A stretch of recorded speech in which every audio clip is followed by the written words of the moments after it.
যুগের একটা বড় মুসিবত যে মানুষ যে সকল হারাম পদ্ধতিতে টাকা পয়সা ইনকাম করে তার মধ্যে একটি হচ্ছে জুয়া ও লটারির মাধ্যমে টাকা পয়সা ইনকাম করা।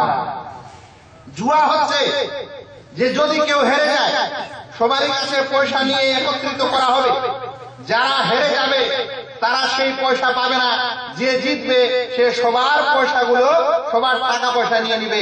সেটা খেলার মাধ্যমে হোক বা অন্য কিছুর মাধ্যমে হোক, এটা হচ্ছে জুয়া ও কেমার। লটারি হচ্ছে যে 1,01,100 জন মানুষ বিশেষ একটা টিকিট খরিদ করবে বা কোথাও জমা করবে পয়সা, আর ওদের মধ্যে বিশেষ একজন পাবে, এটাকে বলা হচ্ছে জুয়া এবং লটারি। বন্ধুগণ, জুয়াতে একজন মানুষ যারা বিপদগ্রস্ত, এমনকি যারা সেই খেলায় অংশ নিচ্ছে এবং নেওয়ার পর পুরো সম্পদটাকে পুরো পয়সাটাকে সবার কাছ থেকে যেটা তোলা হয় সেই পয়সাটাকে সে একাই গ্রহণ করছে, এর বিনিময়ে তাদেরকে কিছু দিচ্ছে না, সে ফালতু এমনি নিজের পয়সাকে শেষ করে দিচ্ছে বা অন্যের কাছ থেকে সে আত্মসাৎ করে নিতে পারছে। লটারির বিষয়ে দেখা যাচ্ছে যে ব্যক্তি লটারির পয়সা দিয়ে একটা লটারির টিকিট কিনে, যদি তার ভাগ্যে মনে করেন 10 টাকা দিয়ে একটা লটারির টিকিট কিনেছে, যদি তার ভাগ্যে লেগে যায় তাহলে 10 টাকা লাগে না, লাগে 10 লক্ষ বা 1 লক্ষ। বলেন তো 10 টাকার বিনিময়ে 1 লক্ষ টাকা পাওয়া, এটা কোন নিয়মে জায়েজ হলো? এবং যেই সমস্ত অন্য লোকেরা যারাও 10 টাকা করে দিয়েছে তাদেরকে যে বঞ্চিত করা হলো, এটা কি কারণে কি নিয়মে করা হলো? তো এটাই হচ্ছে যে জুয়া ও লটারি এমন একটা বিষয় যেখানে অপরের মাল অপরের সম্পদকে গ্রাস করা হয় বাতিল পদ্ধতিতে। আল্লাহ রাব্বুল আলামিন কোরআনে বলেছেন, ইয়া আইয়ুহাল্লাযীনা আমানু লা তাকুলু আমওয়ালাকুম বাইনাকুম বিল বাতিল, হে মুমিনেরা তোমরা এক অপরের মাল সম্পদ বাতিল পদ্ধতিতে, বেনিয়ম পদ্ধতিতে, হারাম পদ্ধতিতে একত্রিত করো না, খেও না। এটা ছিল হারাম ইনকামের একটা সোর্স। হারাম ইনকামের দ্বিতীয় সোর্স হচ্ছে সুদ ও ঘুষ। আজ বর্তমান সমাজে ছোট বড় ব্যাংক থেকে নিয়ে ব্যক্তি পর্যন্ত মানুষের সমাজে, মুসলিম সমাজে এখন সুদের লেনদেন ব্যাপক। মানুষ পয়সা দেয়, মানুষকে ধার দেয়, নেওয়ার সময় বেশি নেয়, আরো অন্যান্য পদ্ধতিতে সুদ নেয়। আর এই সুদ মানুষের জন্য কত ভয়াবহ, একটু পরে একটি দলিল শুনবো।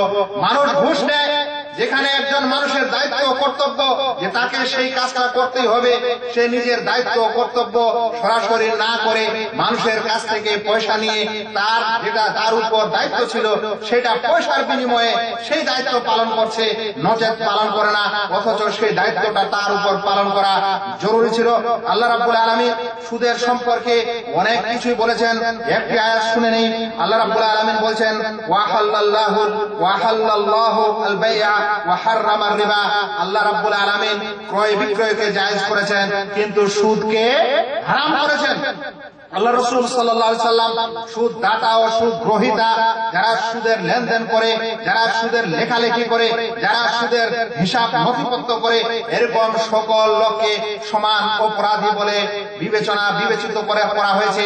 আর আমাদের মুসলিম সমাজের বহু মানুষ এরকম, যেমন স্বয়ং নিজে লেনদেন করে সুদে, তেমন সুদী ব্যাংকে এবং সুদী স্থানে চাকরি নেয়, অর্থপর নিজের যেটা ঈমান এবং নিজের যেটা ইনকাম হালাল হওয়া দরকার সেই হালাল ইনকামকে সেখানেই জবাই করে দেয়।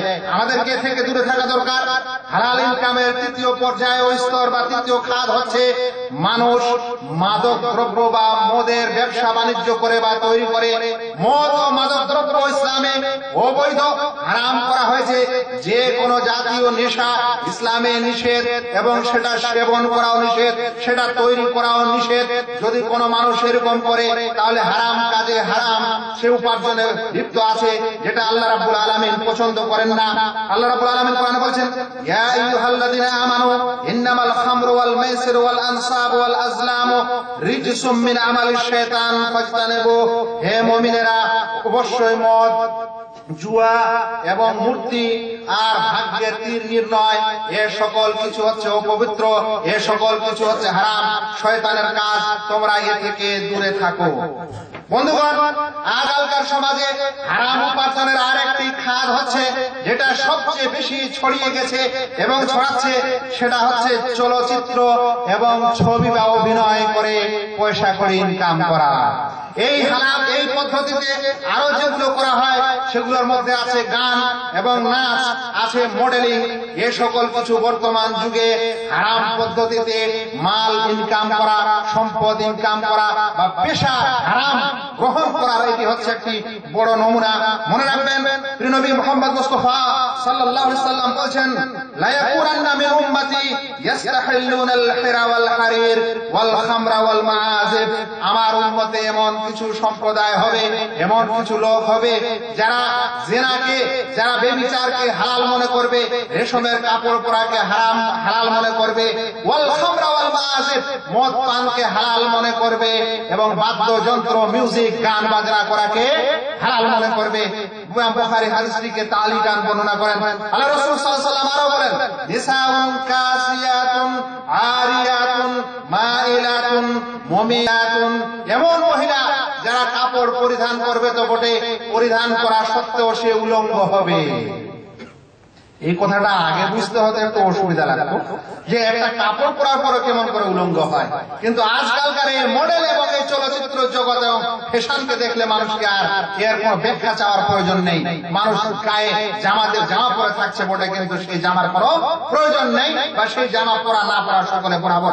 আল্লাহ রাসূল সাল্লাল্লাহু আলাইহি ওয়াসাল্লাম বলেছেন, এরকম মহিলা যারা নিজেকে এরকম পোশাক পরিচ্ছেদে, নিজেকে এরকম পোশাক পরিচ্ছেদ করবে এবং অপরকে নিজের দিকে আকৃষ্ট করবে, নিজে অপরের দিকে আকৃষ্ট হবে, এরকম মহিলারা জান্নাতে যাবে না এবং জান্নাতের সুগন্ধও পাবে না। যারা এই সকল কার্যকলাপে জড়িত তাদেরকে চিন্তা করা দরকার। বন্ধুগণ, এই হারাম উপার্জনের আর একটি দিক হচ্ছে, আমাদের সমাজের বহু মানুষ নকল কাগজপত্র তৈরি করে এক অপরের জমি জমা আত্মসাৎ করে।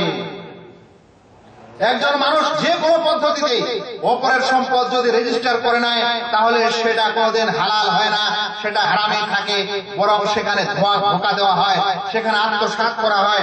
এরকম করলে সেটা হচ্ছে হারাম উপার্জন, হারাম মাল সম্পদ। আল্লাহ রাব্বুল আলামিন সেটা গ্রহণ করেন না।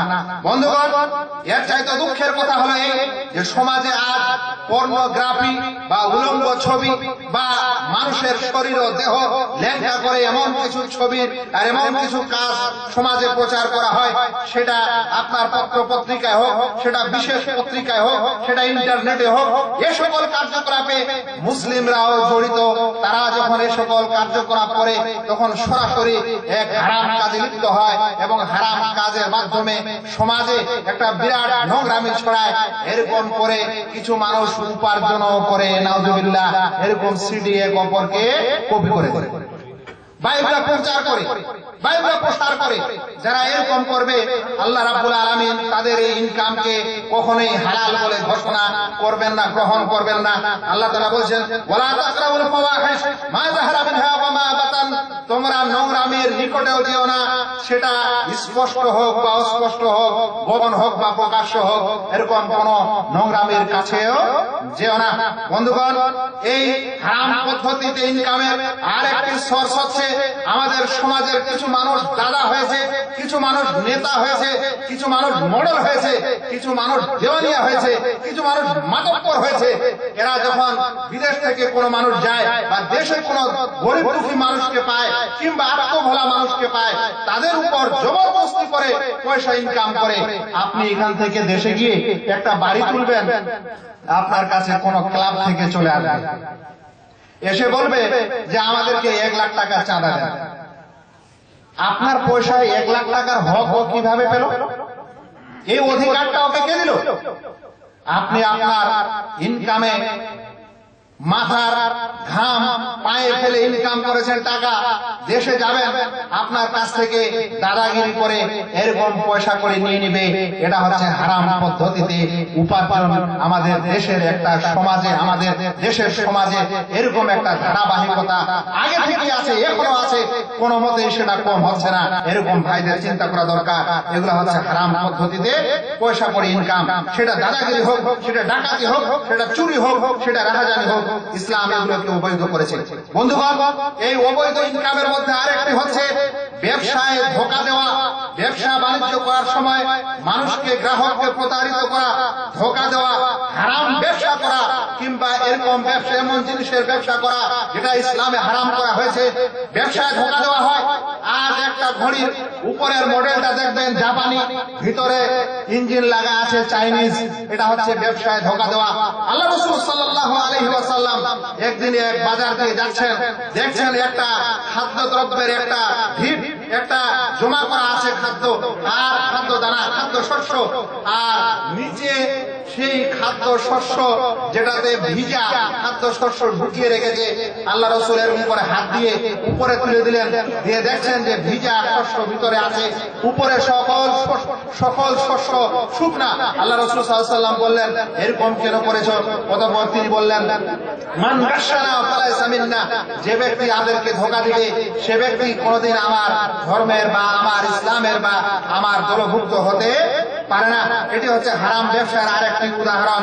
হারাম ব্যবসার আরেকটি উদাহরণ সকল ভাইকে জানা উচিত যে যারা নাপিত এবং হাল্লাকের কাজ করে, যারা এক অপরের চুল দাড়ি কাটার পেশা গ্রহণ করেছে, তাদের মনে রাখা দরকার যে দাড়ি কাটা ইসলামে নিষেধ, দাড়ি ছিঁড়াও ইসলামে নিষেধ।